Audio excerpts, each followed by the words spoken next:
558. Nangunguna sa inyong mga radyo. Maaasahang public service. DZXL 558. Ang programang ito ay hatid sa inyo ng National Nutrition Council. Nandito na ang programang kung saan ang kalusugan ay number 1. 21st at 22nd KBP Golden Dove Awardee for Best Radio Public Service Program. Radyo mo sa nutrisyon. Mga usaping ukol sa pangkalahatang kalusugan. Matutugunan ang inyong mga katanungan ukol sa samu-saring issue ng maayos na pangangatawan. Radyo mo sa nutrisyon. Mula ulo hanggang paa. Busog sa impormasyon. Hitik sa ekspertong kaalaman. Radyo mo sa nutrisyon. Malusog na katawan, malusog na isipan para sa produktibong mamamayan. Narito na ang inyong mga kasama sa kalusugan. National Nutrition Council Executive Director, Assistant Secretary of Health, Bernie Flores, at si Rod Marcelino.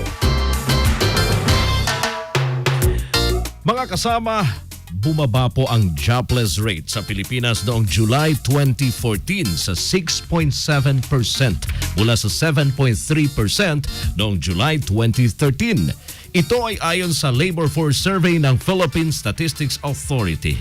Gayun pa man mga kasama, katubas pa rin ito ng 2.78 na milyong Filipino na walang trabaho.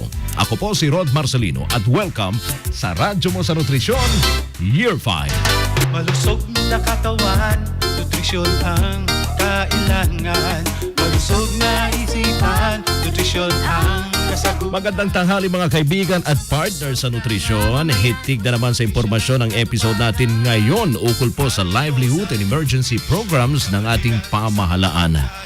Naririto po ngayon si Ms. Ana Maria B. Rosaldo o si Ma'am Liza, Nutrition Officer 3 ng Nutrition Information and Education Division po ng National Nutrition Council na pansamantalang humahalili po sa ating ninang sa wastong nutrisyon at mabuting kalusugan, si Assistant Secretary of Health, Bernie Flores. Ay, Ma'am Bernie, nakikinig yun ngayon. Good afternoon po, Ma'am Bernie. At magandang hapon, Ma'am Liza. Magandang hapon din sa iyo, Rod, at sa ating listeners. Sandali, Ma'am, yung may mikropono natin. Ayun, take two tayo. Magandang hapon po, Ma'am. Okay. So magandang hapon din sa iyo, Rod, at sa ating listeners.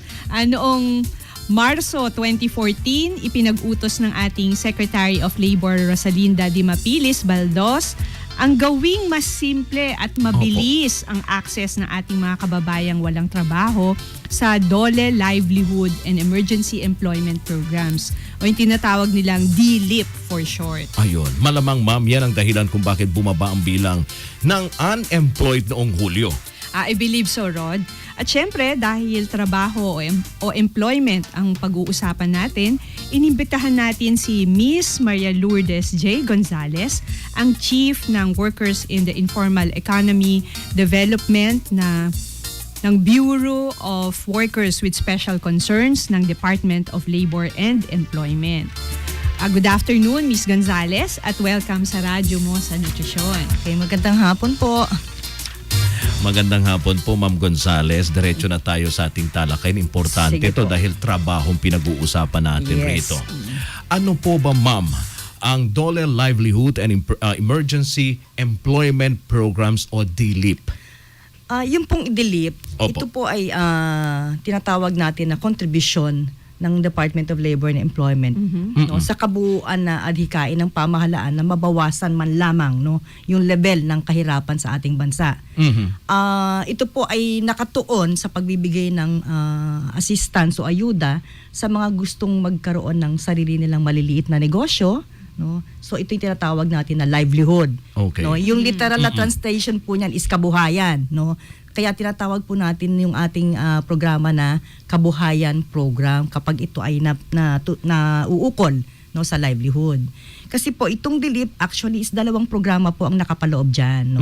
It's the Livelihood Program and the Emergency Employment Program. Okay? Maganda po yan. So yung livelihood program po natin, yun yung tinatawag naming kabuhayan program. At yung emergency employment naman po ay tinatawag naming tupad. Para lang po sa name recall no, ng aming mga beneficiaries. Kabuhayan at tupad. Kabuhayan at tupad, no? ibigay ko lang po ng kaunting explanation, no? Sige po, Yung ma'am. livelihood po ay nauukol sa pagnenegosyo. Mhm. No? Ito pong ating tupad naman ay emergency employment na temporary in nature na nagbibigay po ng Trabaho. sweldo. Sweldo, okay. Okay? Magtatrabaho po yung ating mga beneficiaries for a number of days. Ang minimum po natin is 10 days Mhm. to a maximum of 30 days. Ang gagawin po lamang nila dyan ay mga small infra projects, no? Yung mga madadali lang gawin. Like maglinis, no, sa barangay kung ikaw ay dinaanan ng bagyo, maglinis ng debris at babayaran po sila ng minimum wage Aha. sa bawat araw na kanilang ipagtatrabaho. Oo. Para So, para- yung livelihood pang long term, yung emergency pang short term. Yes, Oo. short term 'yan. Ayun. Paano naman po nakatutulong ang programang ito upang maibsan po yung kahirapan po ng bansa? At ano rin pong mga proyekto o estratehiya ang nakapaloob sa DLIP? Okay. Kung ang pag-uusapan natin yung sa livelihood, yung kabuhayan, well, of course, ang tulong na naibibigay nito is nagkakaroon, no, ng pagkakakitaan yung ating mga kababayan na nagiging benepisyaryo ng ating programa. Kasi ito nga ay sabi nga ni Rod, pang long term ito. So tinutulungan natin sila na makapagsimula ng isang maliit na negosyo para meron silang tuloy-tuloy na pagkakakitaan. Okay? Yun yung tinatawag naming direct intervention kasi ng DOLE para sa ating poverty reduction program, no? Kasi yung ibang programa natin sa DOLE, ito rin naman ay employment facilitation except ito ay may fund support. Yung iba kasi talagang kung nababalitaan niyo yung mga field job net natin, yung mga job matching, puro facilitation yan, no? Kumbaga, Itong tinutulungan lang sila. tinutulungan Para- lang, no? para Binibigyan lang sila ng mabigyan ng daan oportunidad. para makahanap ng trabaho. Oo. Pero itong ating livelihood, sabi ko nga, it's a direct intervention kasi nga meron siyang fund support. So, galing mismo sa Galing gobyerno. mismo sa gobyerno, tutulungan ng isang benepisyaryo na gustong magkaroon ng maliit na negosyo. Ayun. Maliit lamang yung ating binibigay na assistance, hindi naman ito napakalaki, pero nasa sa ating beneficiaryo na kung paano niya palalaguin, kung ano man yung fund support na maibigay natin dito sa programa na ito. Ang importante lang po, no, kasi baka isipin nila nagbibigay kami ng pera. Oo. Hindi ho, Ang binibigay po natin dito sa livelihood program ng DOLE ay mga kagamitan. So, hindi cash. Hindi cash. Aha. Okay? Pero meron po kaming isinet na ceiling na pwedeng maka-avail ang isang individual beneficiary ng at least 10,000 pesos na panimula. Livelihood. Livelihood yan. Oo, Livelihood, kumbaga, yung mga livelihood yan. kagamitan. Kagamitan Worth yan. 10,000. O halimbawa, Opo. gusto mo magtinda ng, yung simple na lang, bola-bola, no? Oo. So Ay, bibigyan mga ka ng siomay-siomay, yan ang siomay-siomay, uso. yung mga Uso ngayon, oo. kikiam, di ba? So bibigyan ka ng puhunan sa anyo, no? Oo. Ng gamit. Bigyan ka ng kawali, Ayun. di ba? Kalan. Kalan. Oo. Pati yung ingredients mo sa una mong panimula. Oo. So bibigyan ka ng bola-bola kung bola-bola yan. Oo. Bibigyan So, ka ng keep. yung gobyerno Isang set. bibili, Yes. even yung produktong ibebenta nila. Oo. Basta ang kailangan lang, hindi tayo lalampas doon sa minimum Sa 10,000. sa ceiling na 10,000. Oo. Pero lahat yun ay ibibigay ultimo mantika na kailangan mo Oo, sa una. para masimulan mo yung pagtitinda mo. Oo. So yun yung paunang ayuda o assistance natin. Bahala na po sila Bahala na sila magpaikot nun. Pag Yun. lumago. Yun ay para lang po sa ating mga individual, no? Opo. Kasi meron din po tayo mga tinatawag na group projects. Ito naman pong group projects natin ay mas medyo malaki ng konti. Yung nakukuha nilang fund support. Kasi depende ito dun sa nature ng project na kanilang ipopropose. At depende sa magiging evaluation ng ating mga regional offices. So sila po yung nag-i-evaluate niya. Pag nakita nilang okay naman yung proposal at yun talaga yung amount na kailangan para pambili ng equipment, ng tools, ng jigs. So ibinibigay din po yan sa ating mga beneficiaries. Doon sa individual, Ma'am Gonzales. Yes, Oo. Kasi sinasabi nyo nga, bahala na sila kung paano nila palalaguin. Oo, so far, di ba, hindi na to bago yung programa, yung DLIP. Base po sa inyong monitoring, may mga naging maganda naman yung resulta. Oo, Opo. meron naman. Oo. Ayoko lang magsabi siguro eksakto na percentage kung Oo. ilan yung naging successful. But meron. Oo. No? Sa paghahanap buhay, alam mo, actually sa experience kasi namin, even sa mga research books na nababasa namin, talagang for every 10 projects na inassist mo, ang expect mo talaga isa lang yun dyan ang magwawagi. No? Hindi Tama. kasi lahat i-expect mo na talaga magiging successful. But base naman doon sa mga monitoring na ginagawa ng aming mga regional implementers, marami rin. Nakaroon naman ng magandang ang resulta, actually yung iba naghihingi na ng pangalawang assistance eh. Kasi may mamaya i-discuss ko ng kaunti siguro yung levels, no.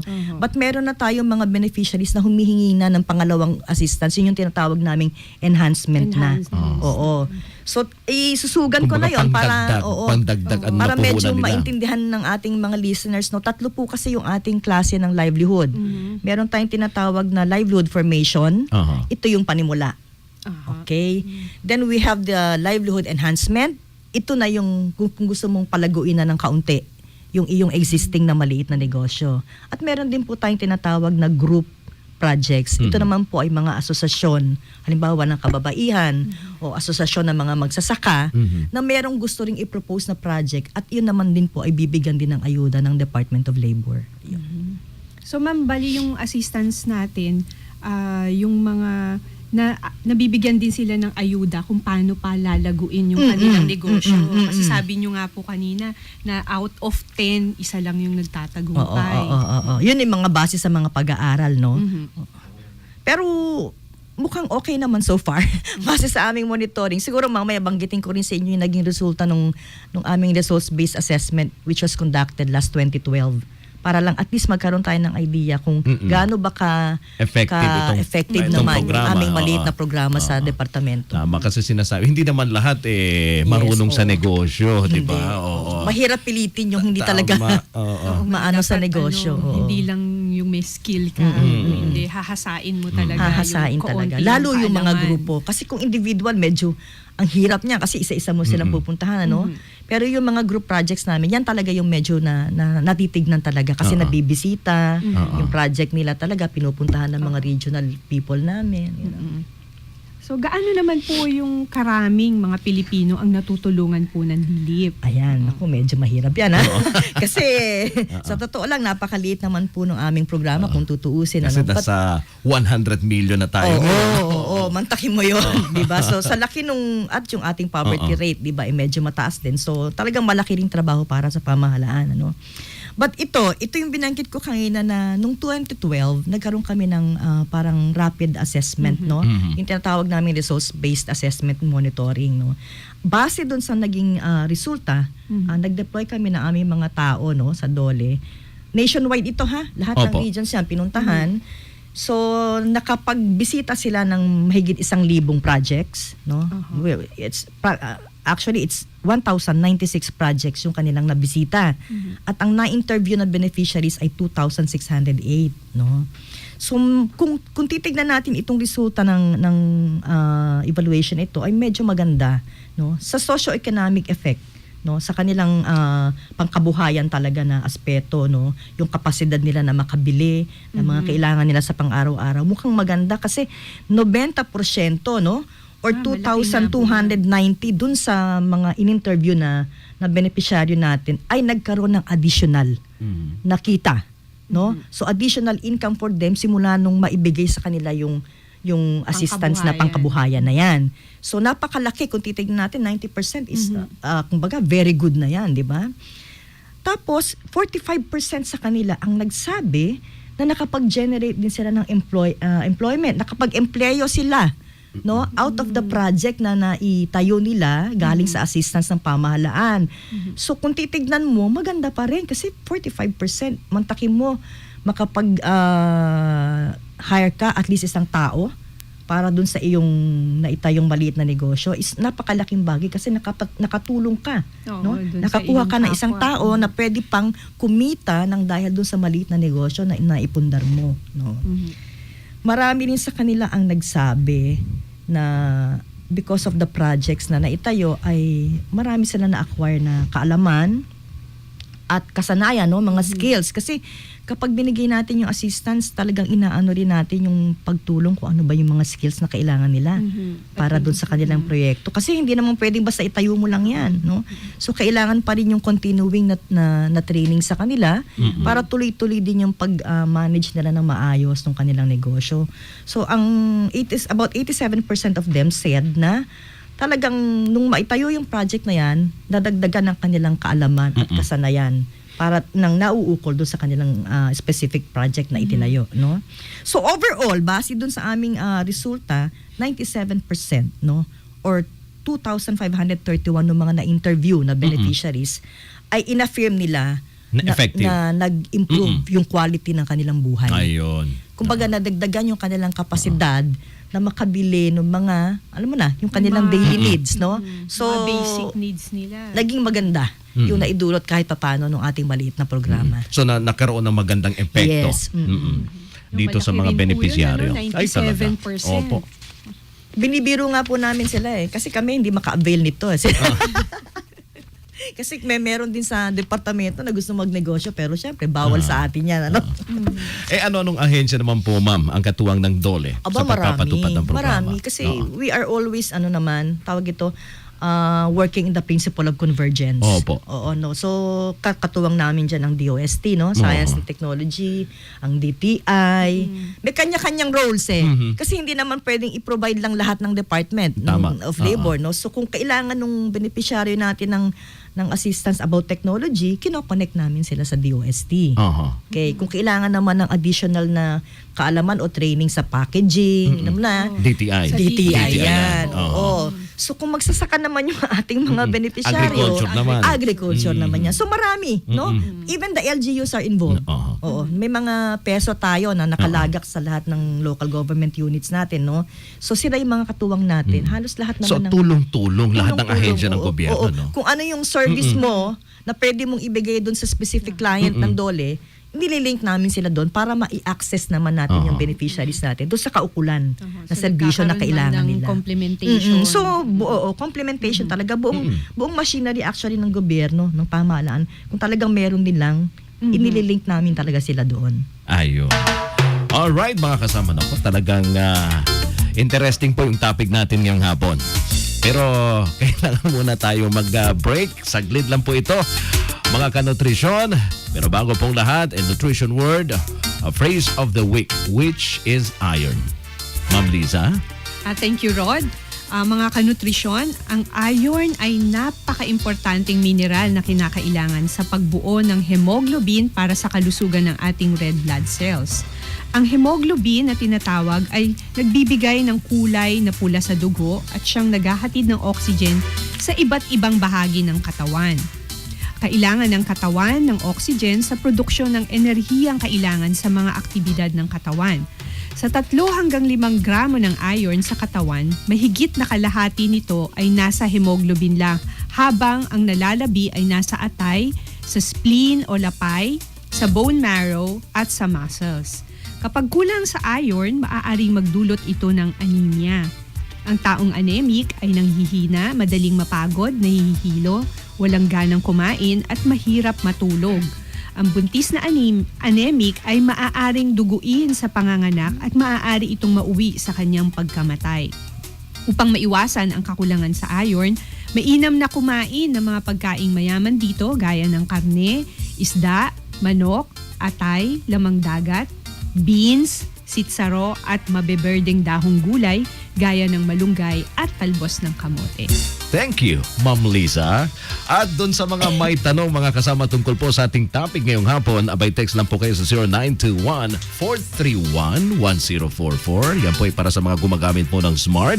Para sa Globe sa subscribers, 0927-650-6795. At para sa mga gumagamit po ng Sun, 0942-570-0106. Pwede rin po kayong tumawag sa 882-2374. At paalala po, pwede po ninyong pakinggan muli at mapanood mga kanutrisyon ng ating episode ngayon at yung mga nakaraan, punta lang po sa Radyo Mo sa Nutrition Channel, youtube.com/Radyo Mo sa Nutrition. One word lang po ang Radyo Mo sa Nutrition.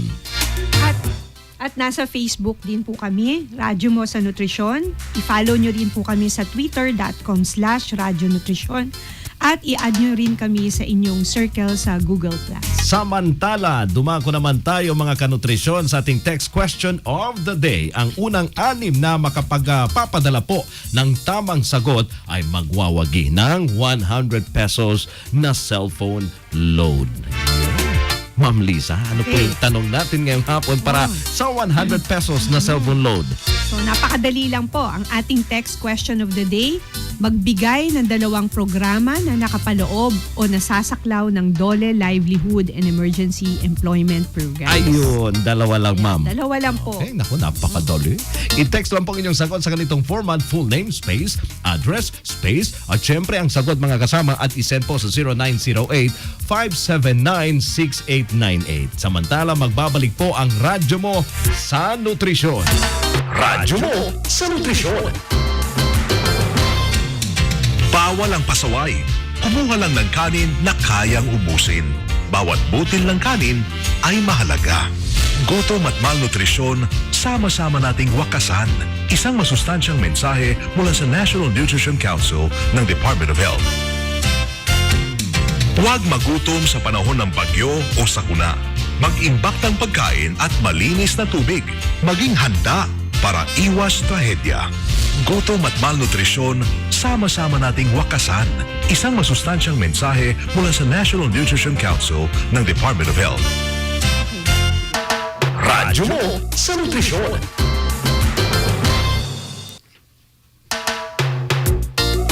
Welcome back Welcome back mga kaibigan. Ang atin pong tinatalakay ay ang Livelihood and Emergency Employment Programs ng DOLE. Ang guest resource person natin ay si Miss Maria Lourdes J. Gonzales, ang hepe po ng Workers in the Informal Economy Development Division ng Bureau of Worker with Special Concerns ng Department of Labor and Employment. Ma'am Gonzales, siguro bigyan daan po muna natin yung question. Nagtatanong po sa atin. Phone-in question. Sige lang po. So, ang pangalan niya si Resty De Dios. So, ito po yung kanyang katanungan. Paano po ba magiging beneficiary? 60 years old na siya, may asawa at may isang anak pa na nag-aaral. Sana po mapasama sa livelihood project at paano po maging beneficiary. At pwede pa ba yung 60? Oo naman. So, wala naman tayong wala Yun ang wala tayong age limit as Wala, long as yun ang magandang capable pa sila, balita. no. Sayang hindi niya sinabi kung taga saan siya, no? Kasi ang pag-avail po nung ating programa kasi ay depende kung saan yung regional office natin na nakasasakop sa kanila. So, kung yung pong ating tumawag na listener, alamin niya kung saan yung regional office ng ating Department of Labor doon sa kanilang lugar.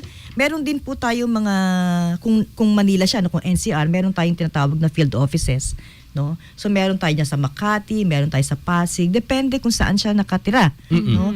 Basta ang importante ay hanapin niya kung nasaan yung regional office ng Department of Labor. At doon siya pupunta? Doon siya pumunta, magtanong lang siya doon at sigurado namang siya i-entertain ng ating mga regional people doon.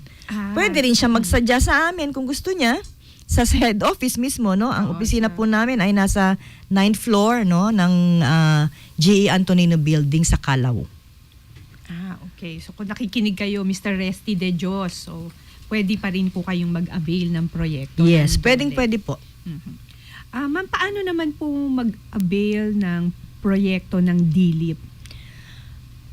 Ang DLIP po kasi, no, kasi kami sa central office, sa policy level lamang po kami. So yung pong mga gustong mag-avail ng ating programa, gaya na nabanggit ko kanina, kailangan lang po nilang sumadya, no, o magsadya sa regional office natin. Lahat po yan, from NCR to Region 13 or Caraga, ay meron po tayong regional offices dyan. May mga provincial offices. Alamin lamang po nila yung address, ano.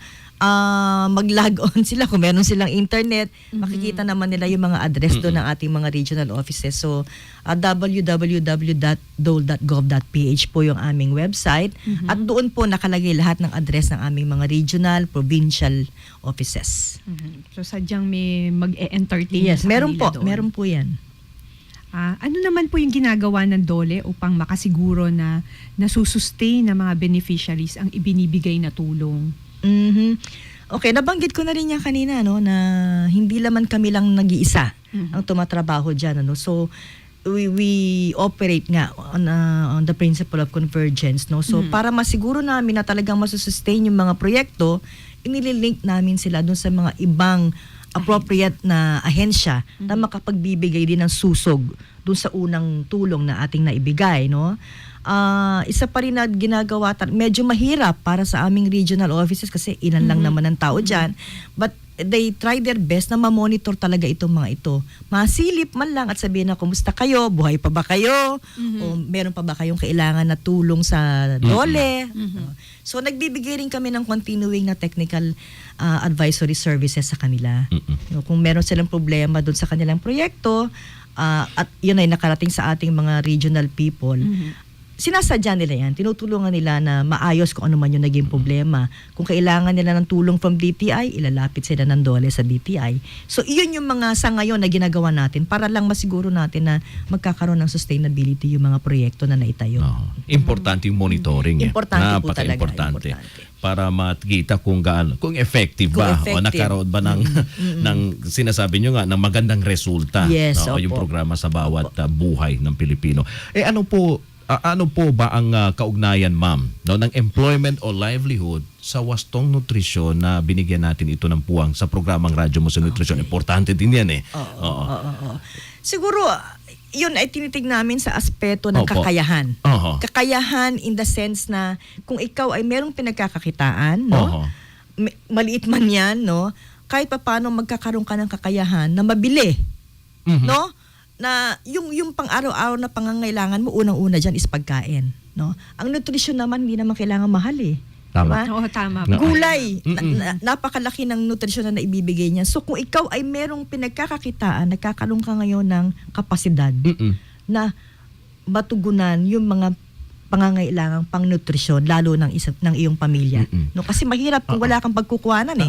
I think that's Diba? the main objective ng programa. Yes. Oo. At Kung least bakit ma-meet binibig- nila, Oo. no, yung basic. Oo. Diba? Kasi hindi naman tayo naghahangad na yumaman sila. That is very impossible, no? But mabigyan sila kahit kaunting assistance na sa tingin namin ay kaya na kahit papano na makatulong sa kanila na makabili man lang no ng gulay, no? Hindi naman kailangan beef every day.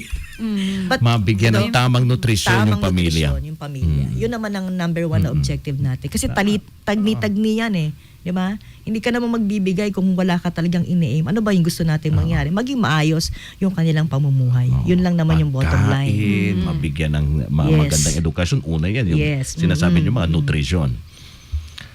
Okay, naku, napakaganda ng ating topic, Ma'am Lisa. Pero yun nga lang, medyo sobrang iksi ng ating oras. Okay. Yung mga, naku, may mga nakikita pa tayong tanong rito sa ating text line. Pero dahil sa medyo kinakapos na rin tayo sa oras, Ma'am.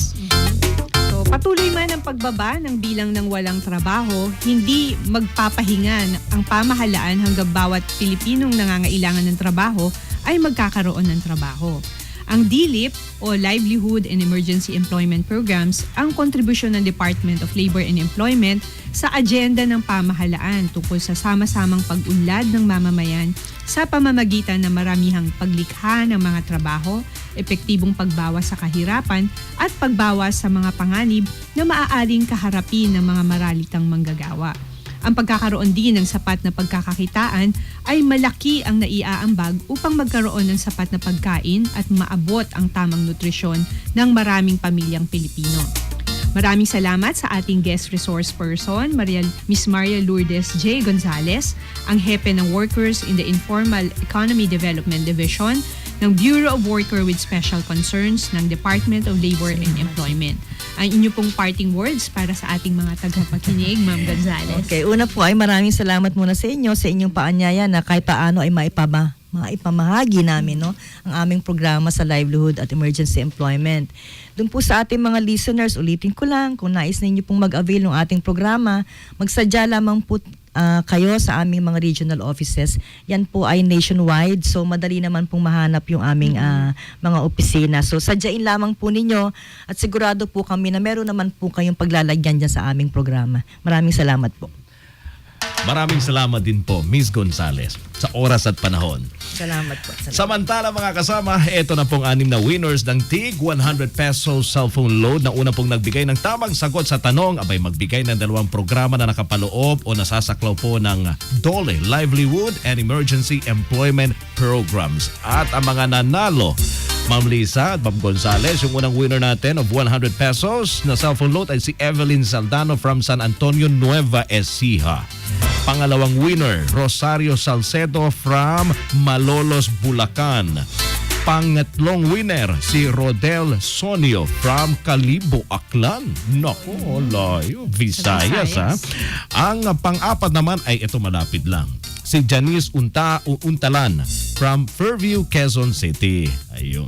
Pang-lima, si Luisa Estrada from Novaliches. Alright. At ang pang-anim, si Jojo Escaros from Flores, Malabon City. Ay, wala yung Mindanao ngayon, ha? Karamihan nasa Luzon. Oo, karamihan at may isa taga Visayas. Anyway, congratulations po sa inyong lahat. po. At salamat sa inyong pakikinig. Huwag kalimutan na pwede pa rin magpadala ng inyong tanong. Ang ating mga listeners tungkol po sa ating episode, i-text lang po ang inyong mga tanong sa 0908-579-6898. At kahit wala na po tayo sa ere, abangan ang reply ng ating production team sa inyo pong mga tanong. Yan ang patuloy na serbisyo publiko ng Radyo Mo sa Nutrisyon. Maraming salamat mga kaibigan sa inyong patuloy na pagtangkilik sa Radyo Mo sa Nutrisyon. Tandaan, dito po sa Radyo Mo sa Nutrisyon, bubusugin namin kayo sa impormasyon. Sisiksikin namin kayo ng mga tip tungkol sa tamang nutrisyon. At tutulungan namin kayong iwaksipo ang mga maling gawaing kumukontra sa mabuting kalusugan. Wastong nutrisyon, impormasyon. Solusyon, positibong aksyon. Tandaan, malusog na katawan, malusog na isipan para sa malusog na mamamayan. Sa ngalan po ni Assistant Secretary of Health, Bernie Flores, ako po ang inyong likod. At ako naman po si Rod, Ma'am Lisa. Oo. At ako naman po si Rod Marcelino. Kami pong inyong kabalikan sa kalusugan at wastong nutrisyon dito sa Radyo Mo sa Nutrisyon. Malusog na katawan, nutrisyon ang kailangan. Malusog na isipan, nutrisyon ang kasagutan. Ang programang ito ay inihatid sa inyo ng National Nutrition Council. That time check was brought to you by VFresh. Kapayapaan